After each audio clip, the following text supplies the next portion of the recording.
Bonjour mes amis, soyez bénis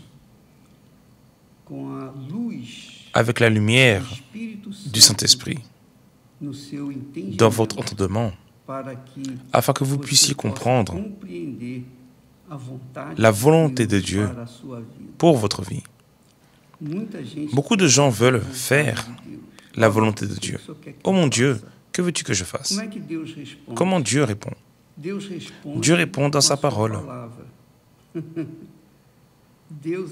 Dieu est parole. Et à travers la parole, il communique avec nous. Et nous communiquons avec lui. Alors Dieu n'est pas une image. Dieu n'est pas une image. Dieu n'est pas une chose que vous prenez, que vous touchez, que vous sentez. Dieu est la parole. Et lorsqu'il s'agit de la parole, il s'agit de caractère. Une personne avec du caractère honore la parole qu'elle donne. Et de cela dépend toute la vie de l'être humain. Par exemple, vous dépendez de votre parole, de la parole que vous donnez. Si vous l'accomplissez ou pas, vous serez identifié comme une personne de caractère ou sans caractère. Mais le fait d'avoir le caractère de Dieu, autrement dit d'avoir les pensées de Dieu, d'avoir la pensée du Seigneur Jésus, qui est le Saint-Esprit, qui est la parole, ne signifie pas que vous êtes déjà prêt pour tout ce qui pourra arriver. Non, vous devez agir cette parole. Nous devons agir, nous devons exercer cette parole, jour après jour, comme dans une relation entre deux personnes qui ne fonctionnent pas, la plupart du temps,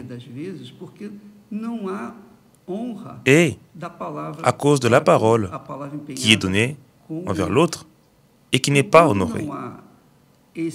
Alors, il n'y a pas cette manière d'agir, ce comportement d'assumer la parole donnée. Il y a une rupture. La confiance est brisée. Et parce que la confiance est brisée, la relation se défait aussi. Alors lorsqu'une personne veut être heureuse, par exemple, dans ce monde, « Ah, je veux être heureuse », alors vous allez dépendre de votre parole et de la parole de la personne, du fait qu'elle ait du caractère, afin que vous puissiez être bien ensemble, afin que vous puissiez construire une vie à deux et être heureux. Car il n'est pas possible que deux personnes qui sont ensemble, elles sont ensemble, elles ont cette passion, ce sentiment, mais le sentiment de l'une envers l'autre dépend aussi de la parole, surtout de la parole que l'un donne à l'autre. Et lorsque cette parole est brisée, lorsque cette parole n'est pas honorée, cette personne, ce mariage, cette union, cette relation se défait. Alors, mes amis, Dieu est parole. Excusez-moi juste un instant. Alors, la parole de Dieu, lorsque la personne y obéit, il y a une relation entre la personne qui obéit et Dieu. Alors, si vous voulez être une personne de succès, si vous voulez être une personne heureuse et que vous êtes une personne qui a de l'honneur, du caractère. Vous accomplissez votre parole. Vous accomplissez vos obligations dans lesquelles vous êtes engagé avec la personne avec qui vous aurez une relation ou avec qui vous avez une relation. Alors, vous attendez de la part de cette personne qu'elle soit loyale, fidèle, vraie, sincère, que sa parole soit honorée comme vous honorez la vôtre. S'il n'y a pas cet échange de compromis sérieux, vrai, alors la personne ne sera pas heureuse dans sa vie. Je peux vous le dire, car nous allons célébrer à la fin de l'année 50 ans de mariage. Esther et moi vivons ensemble depuis 50 ans. En décembre, nous célébrons 50 ans de mariage. Alors pourquoi ce mariage a fonctionné? Car nous avons engagé notre parole l'un envers l'autre. Et nous l'avons accompli. Nous l'avons honoré. Et lorsque les enfants sont arrivés, nous avons enseigné à ces enfants à honorer la parole de Dieu, ainsi que leur parole, à dire la vérité. Nous leur avons enseigné. Alors lorsque la personne apprend à honorer sa parole et qu'elle rencontre une personne qui est aussi honorable, qui honore sa parole, alors le mariage fonctionne. Mais le problème, c'est que vous dites parfois, la personne accomplit certaines choses, mais elle n'en accomplit pas d'autres. Et oui, ce n'est qu'avec le Saint-Esprit que nous pouvons confier, n'est-ce pas? La personne doit avoir le Saint-Esprit. Elle doit avoir la pensée du Seigneur Jésus, qui est le caractère de Dieu, le caractère de Jésus, qui est sa pensée, qui est sa parole, qui est accomplie, qui est honorée. C'est là qu'elle peut réellement avoir confiance. Alors, par exemple, vous qui n'arrivez pas à maintenir aucune relation, c'est parce que vous n'avez pas trouvé une personne qui tienne sa parole envers vous. Et vous n'honorez pas non plus votre parole envers l'autre personne. Et là, cette relation devient vraiment difficile. Ce n'est pas différent avec Dieu. C'est ainsi. La parole donnée doit être accomplie. C'est pourquoi nous avons parlé hier. Lorsqu'Isaac a béni Jacob à la place d'Ésaü. Lorsqu'Ésaü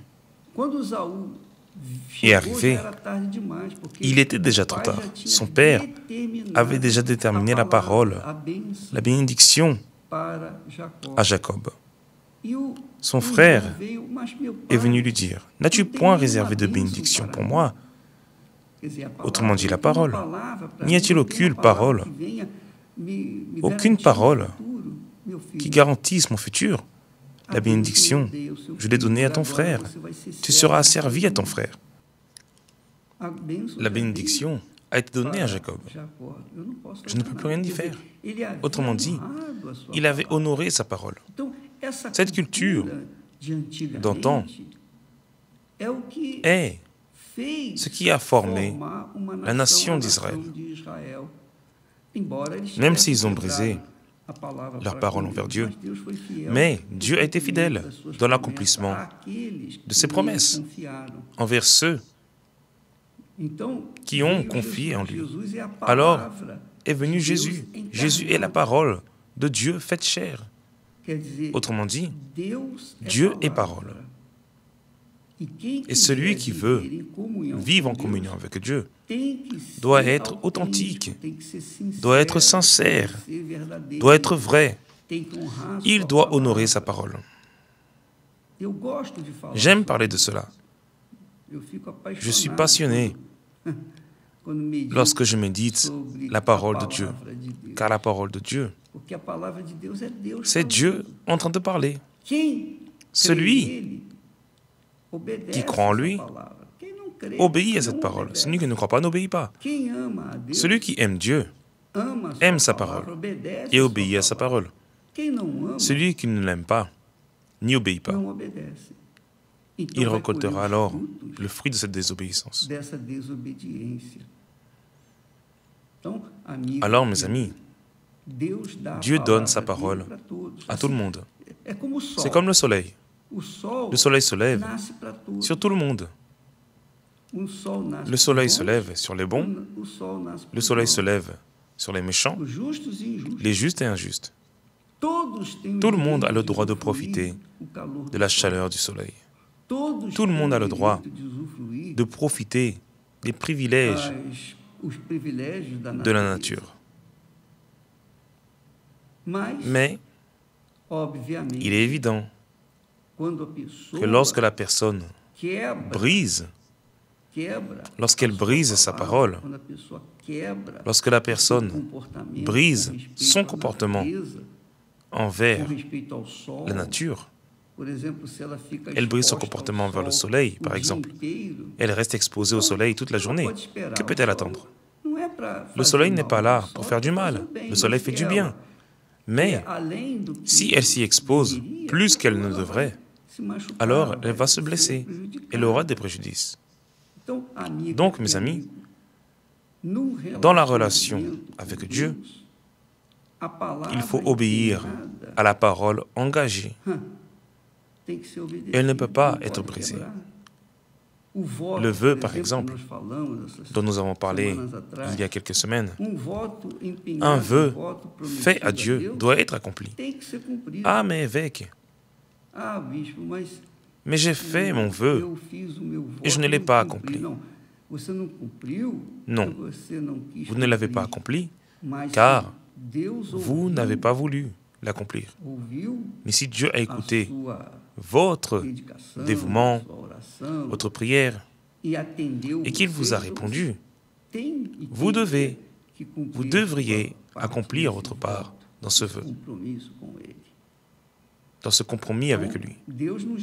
Alors Dieu nous donne la condition afin que nous puissions accomplir nos vœux envers lui. Autrement dit, la parole. La parole. Jésus a dit, les paroles que je vous ai dites sont esprit et vie. Esprit et vie. Alors, qu'est-ce que j'aimerais vous dire ce matin? Vous qui voulez commencer une relation, vous qui voulez vous marier, vous qui voulez projeter une vie à deux pour tout votre futur, cherchez une personne qui a du caractère, une personne de parole, une personne qui honore sa parole. Alors, par exemple, lorsque je fréquentais Esther, j'exigeais sa parole. Car nous prenions des rendez-vous. Si elle arrivait en retard de 5 minutes, alors pour moi, c'était déjà trop tard. Car j'arrivais en avance. Elle avait le droit et l'obligation d'arriver en avance aussi. Car c'était l'accord que nous avions. Nous nous étions engagés, nous nous étions mis d'accord. Telle heure, c'est bon? Oui, c'est bon. Alors, elle devrait être à cet endroit, à cette heure-ci, comme je l'étais. Alors, dans ces détails, vous voyez comment la personne est, quel est le caractère de la personne. Si elle arrive en retard, si elle est une personne indolente et qui pêche en n'accomplissant pas sa parole dans les moindres détails, c'est parce qu'il lui manque la pensée du Seigneur Jésus, qui est le Saint-Esprit. Le Saint-Esprit est la parole de Dieu. Et lorsque la personne reçoit le baptême du Saint-Esprit, elle est immergée, plongée dans le monde de Dieu, dans le monde spirituel, dans le monde de la parole donnée et accomplie. De la parole donnée et accomplie. Alors lorsque Dieu nous donne le Saint-Esprit, nous commençons à avoir sa pensée. Et là, nous avons les conditions de lui obéir. Là, nous avons les conditions d'honorer notre parole. Là, nous avons les conditions d'être heureux. Vous et Dieu, Dieu et vous, car il parle et vous obéissez. Vous faites un vœu avec lui. Vous vous engagez auprès de lui et vous obéissez. Alors, vous serez en paix. C'est la même chose dans une relation. Vous cherchez une personne qui a ce caractère-là. Alors ne regardez pas l'apparence. Ne regardez pas son apparence. Regardez son caractère. Regardez son caractère. Observez son caractère, son comportement. Car malheureusement, c'est triste, l'humanité chemine basée sur les sentiments, sur les cinq sens, que nous avons de l'âme et ne marche pas selon sa raison, son intelligence.